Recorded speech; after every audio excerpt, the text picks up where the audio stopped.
So the whole industry has grown up with this belief that you had to be a scientist to take a photograph, so therefore it's all about the photograph. But the world has changed. Everyone now has a phone in their pocket. Everyone. A phone better than any camera that existed maybe even just 10 years ago. So you can't make it about photography anymore. Hey, and welcome to the Difference Maker Revolution podcast. And we have Steve, we have Jeanine, we have Jonathan, and we've Ronan. And the last time we talked about this subject, we only had Jonathan and Ronan.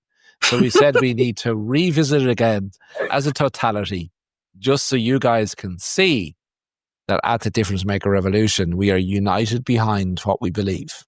Even though we thought you'd gone rogue at the time. Yeah, we were so worried with the build-up that you had gone rogue. And we hadn't. We just put a different flavor on it. Everyone likes a different flavor of ice cream, right, Jeanine? Yep, everybody does. So we thought we would clear everything up for everybody. And we all have a different perspective on this because we're all coming from different angles, but we all believe the same thing. And that's the important thing. So Jeanine, there was a really big moment this week that seemed to consume so many photographers. And I'm giving them a label because they deserve to have a label. A photographer's photographer. About a famous couple who got engaged. Do you want to take us through that for those who don't know? Because I don't follow these people, not because they're American, but they're just not. I'm too old probably. So just fit everybody in for the old people like me who mightn't even know who you're talking about. You know? You're just too cool. You're just too cool for American football. But you're not too cool for Taylor Swift. She's a global sensation. You don't need to follow American football to know. But anyways, so yes. So this week, Travis Kelce and Taylor Swift got engaged. And it was this big fairy tale engagement. You know, Travis Kelce went through all of this trouble to do all these flowers and this big garden scene to do a fairy tale proposal to Taylor Swift. It was adorable. It was romantic. It was all the things like little girls dream about, right? And so when they announced the engagement, of course, the photos from the proposal started circulating. That's how they announced, right? It circulated on their Instagram, and then it got picked up, and yada yada yada. Instantly, it was so funny. Like all my non-photographer friends were like, "Oh my God, this is so cool!" You know, they were talking about the emotions of it and how amazing it is that they were able to. You know, he went from saying that he idolized Taylor Swift when he was younger to now he's engaged to her, and like just the whole interesting story and how romantic it was, and they fought against the odds, and like, you know, just all of the things that normal people talk about. At the same time, all my photographer friends were instantly criticizing the photographs. I can't believe they didn't hire a professional. Look at the quality of these photos. They suck. They're horrible. The lighting is bad. The this, the that. I mean, it was just nothing but criticizing the photos. And I was like, oh my God, this is like, it's like they gave us the perfect example for the podcast of being focused on the wrong thing. Like, why? Well, Jeanine, they're not focused on the wrong thing if you're a photographer's photographer. Yeah. But you're focused on the wrong thing if you think you're going to have a successful business. There you With go. photography as part of that moving forward. The only people who give a crap about the quality of photography are photographers or people who are interested in photography. Right. It's true. And they're trying to impress other photographers, right? And that's, to me, like they miss out on, they're critiquing the quality of the photograph, not what matters, which was the emotion of the engagement, of what happened between two people, a very intimate moment. You know, let's be honest, that's an intimate time when someone proposes to someone else. And all the little things planned. Yeah. Yeah, but I think we have to defend the photographer's photographer first, right? In fairness to them, because it's not their fault. It's not. It's actually what has evolved over time. Like since Neep, I can never pronounce his name, Nipsey in France took the first photograph in 1829, right? You know, you had to be a scientist to take a photograph then. You know, you had to literally be a scientist to be able to take a photograph. So the industry has grown up since 1829 all the way through, right? for over 100 and something years, right? 200 and something years when you think about it, before where you had to nearly be a scientist to be able to take a photograph. So the whole industry has grown up with this belief, right? That you had to be a scientist to take a photograph. So therefore it's all about the photograph. Yeah. But the world has changed. Everyone now has a phone in their pocket. Everyone. A phone better than any camera that existed maybe even just 10 years ago. 5 years ago. Yeah.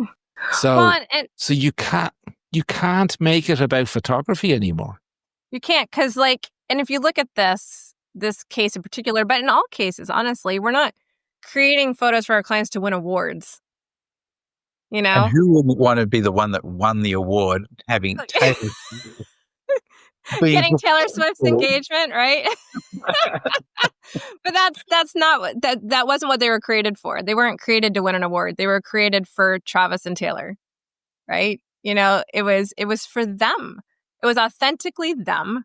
It was what they cared about. They just wanted something authentic in the moment. They didn't need an award-winning photograph to feel what they were feeling at that time.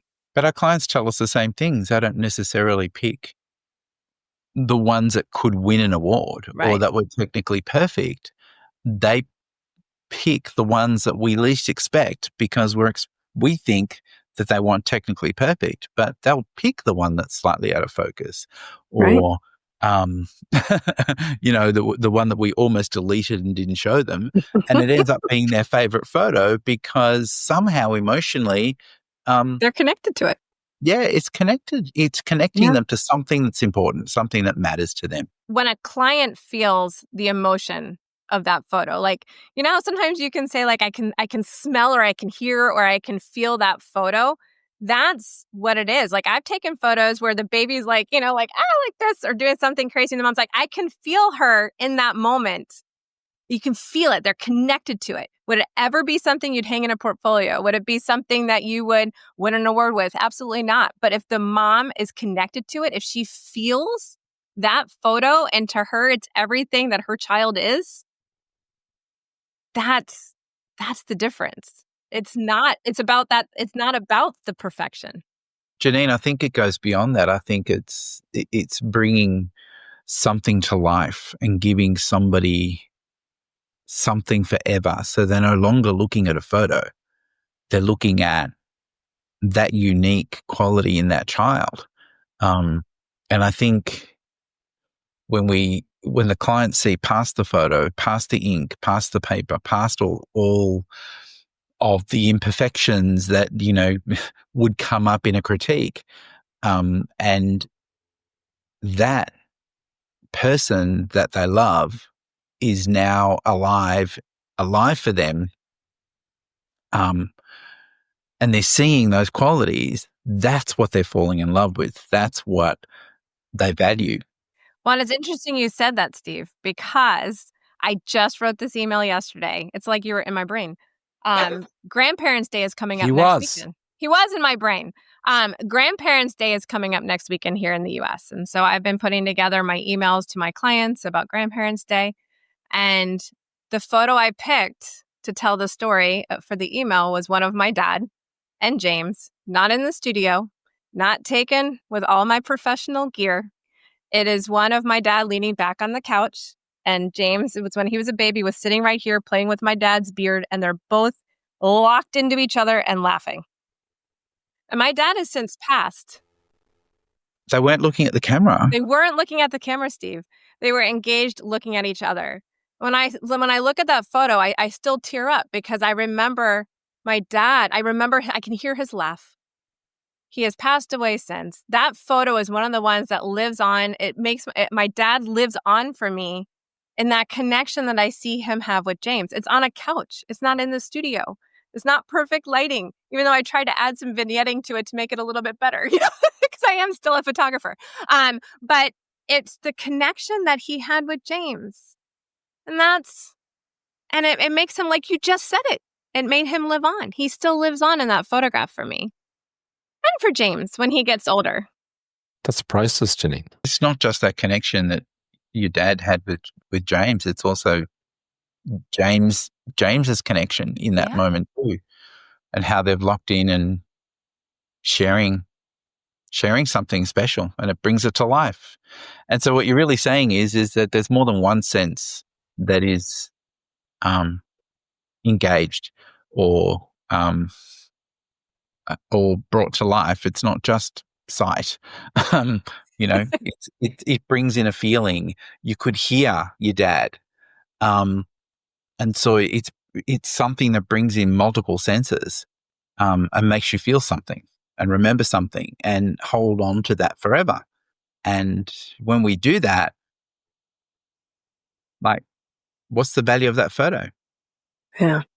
It's priceless. It's priceless. We don't have to sell ourselves. We don't have to worry about, whether our clients value us or not. It's not about whether the clients value us. It's about the value that we give to them to have that forever. And you know what? I actually think the photographer actually gets this. Actually knows this, but doesn't know the why.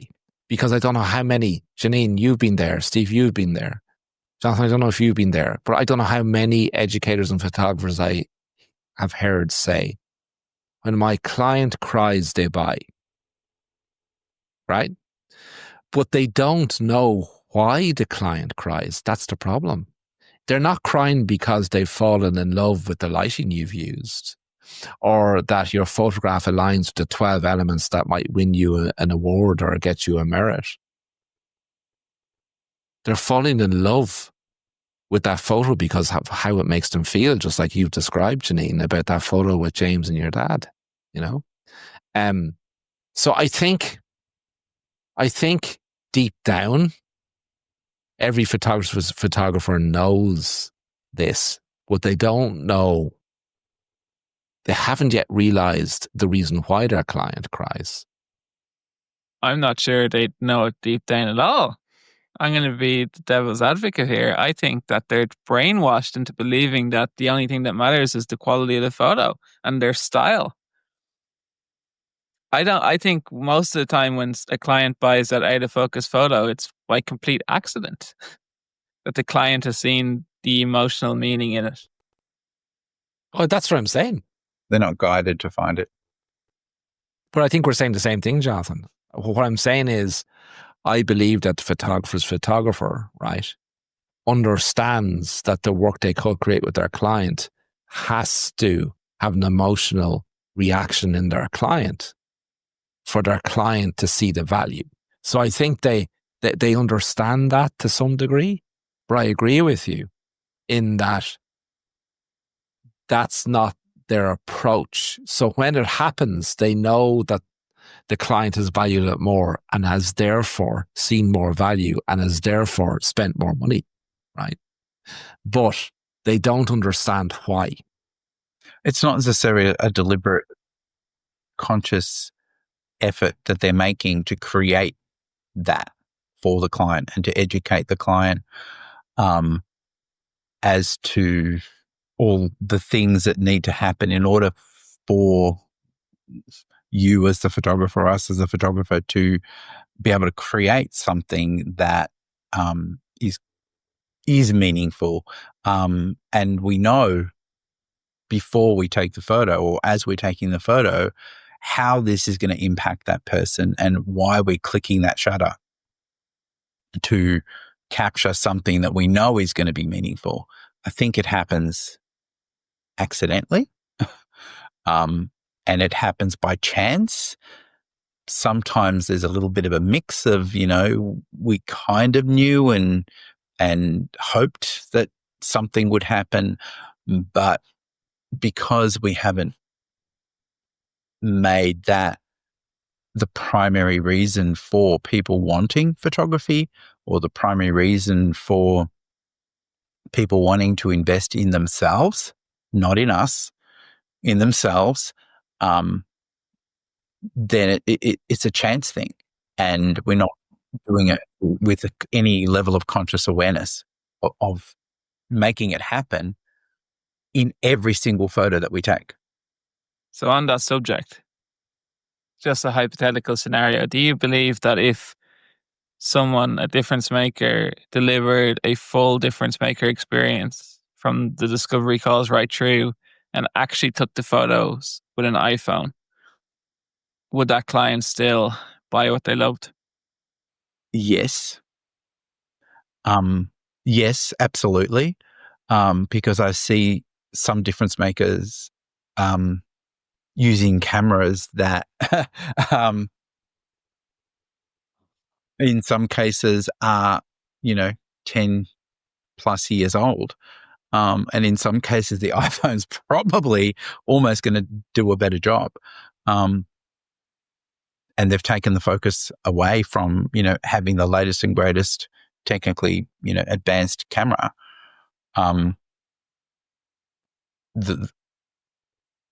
Absolutely. I think they would still treasure. It's not even about buying. It's about treasure, what they see and what they feel, because it's about what they feel.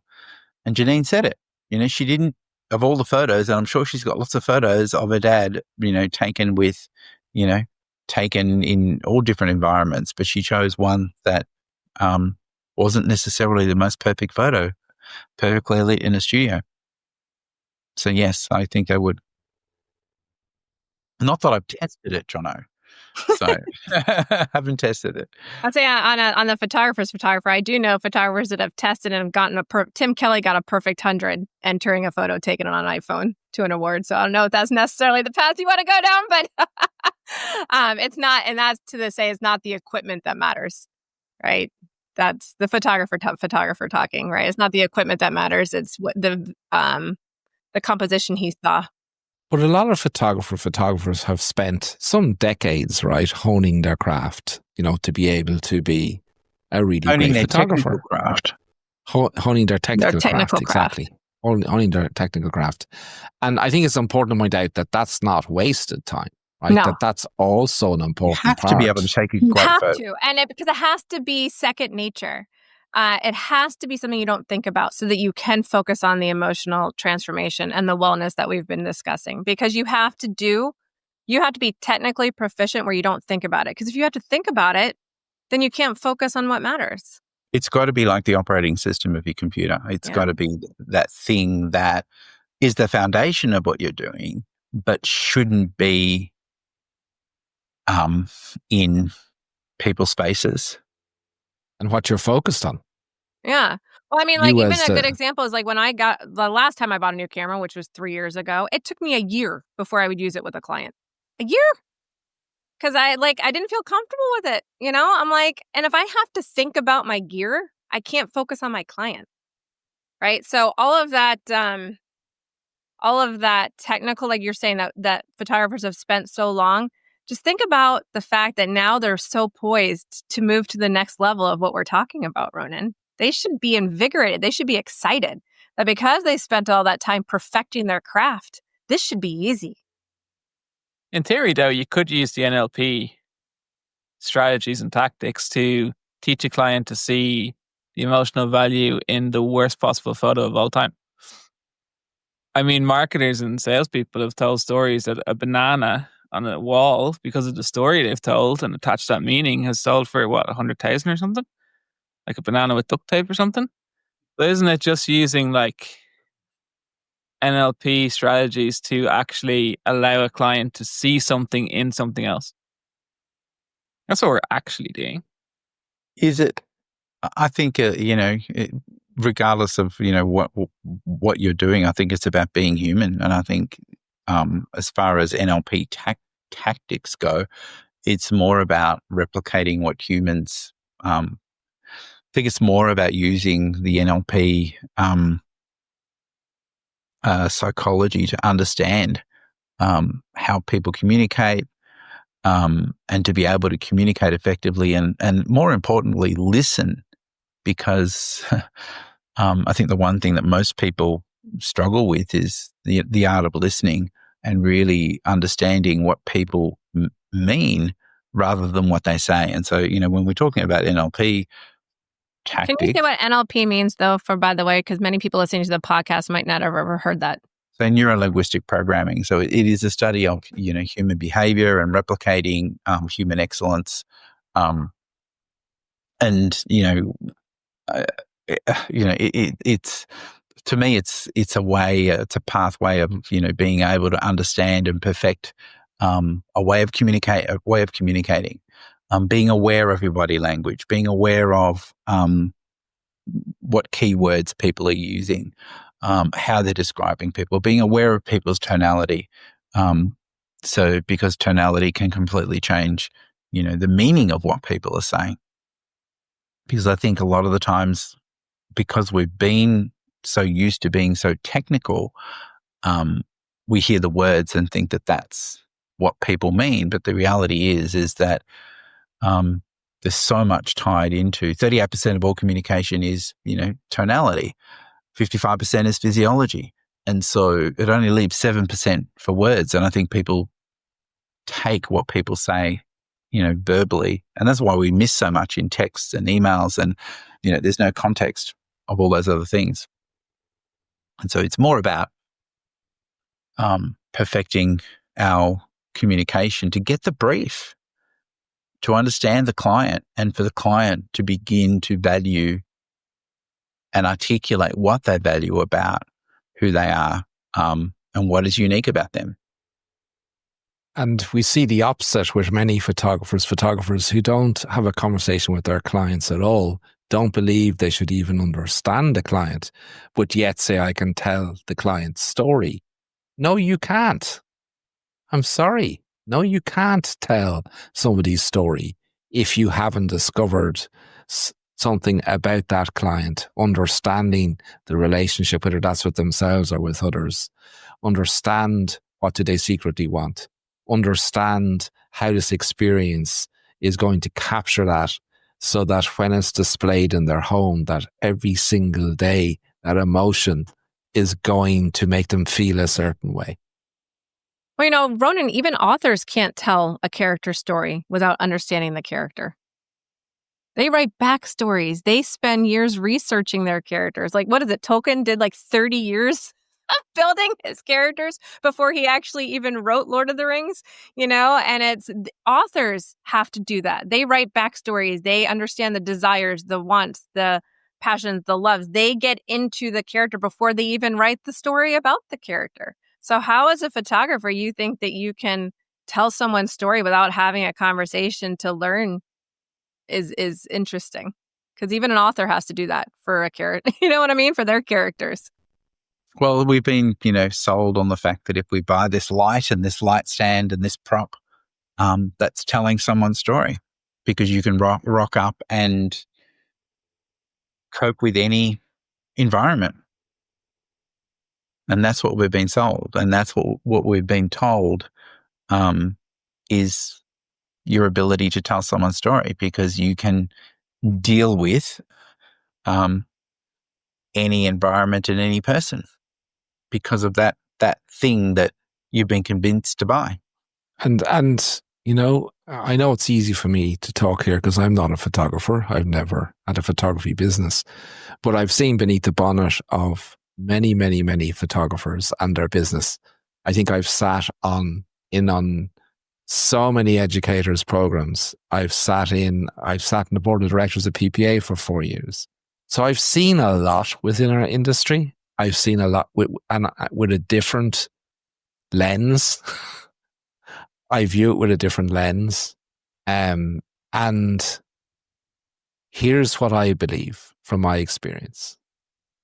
If you rely on the quality of your photography alone to have a business, AI is going to wipe you out. Now, I posted this recently, a couple of weeks ago, and there's some people who are photographers in the industry who are AI experts, right, in their field, right, who disagreed with me. And everyone's entitled to their opinion, right, because no one can foresee the future. However, I believe in everything I'm seeing, happening, in understanding how many photographers sell, how many photographer portray their value, that AI is going to wipe them out. It's just a matter of time. It's already started. It's already started. And whether that's going to take another month, 3 months, 6 months, 9 months, 12 months, you're doomed. So unless you're very near retirement, you're doomed. But there is a solution. There is a solution. What, you're not going to just give the doom and not give the solution, Ronan? There is a solution. And it's interesting, Steve, because I actually think this is such an exciting time, because I've talked about this for a number of years, but you've been talking about it for decades, right? And you've been traveling the world helping photographers to try to understand this and to implement it, right? But you know what?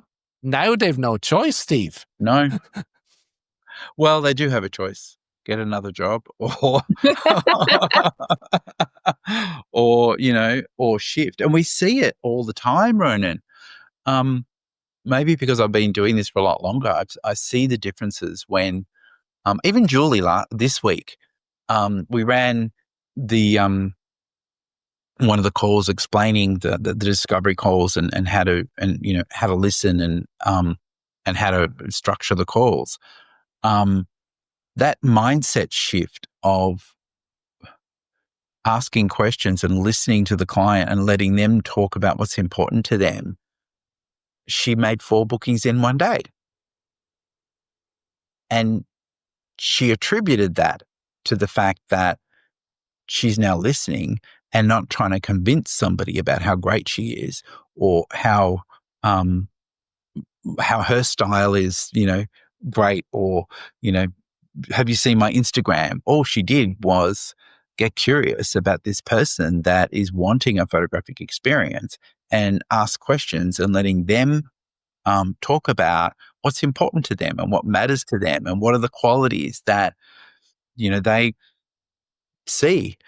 And she's made more bookings in a day than normally does in a week. Jeanine, when you spoke about your dad, that photo, that was moving. You said you could hear it. You could hear something. What does that photograph say to you? If you think back at that photo and why you chose it and that relationship, what does that photograph actually say about who your dad is to you? Well, my dad was everything to me and still is, You're not making me cry in this podcast. I'm not letting it happen because it's too raw. Tomorrow's his birth. It would have been his birthday. So, it's a little raw, but, it is everything to me because I'm such a moments person. I've always been a moments person. And so having that photograph with him at James at that specific age and hearing him laugh, especially because that was right before his dementia started getting really bad. And so it's everything to me because he was making eye contact, and it's very specific, but I mean, like, he was making eye contact and he was laughing with his grandson. And he was happy, and James was happy, and James still talks about his papa, even though my dad passed away when James was 4, and James still talks about his papa. That's a strong connection. But having that photo, and having a representation of that connection,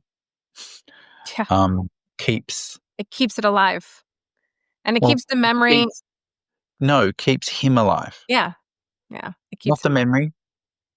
No, the memory of the laugh, but yeah, no, it does. It keeps him alive. The person alive, keeps the laughter alive, keeps the essence of who this person is to you alive. And if James didn't have these photos that represented that, if you didn't have that, then that wouldn't be kept alive, right? So you're saying it's the secret to immortality? Well, it is in a way. In a way. Well, it keeps his voice alive. It keeps his laughter alive, because that's what that photograph represents for you. And that's what we're giving. We're giving people their forever. Every time we decide to click the shutter, we need to think about, am I giving this person something that they value forever? And am I doing it with intention? Because when we do it with intention, it completely changes. And so will it change the way you photograph? Absolutely it will.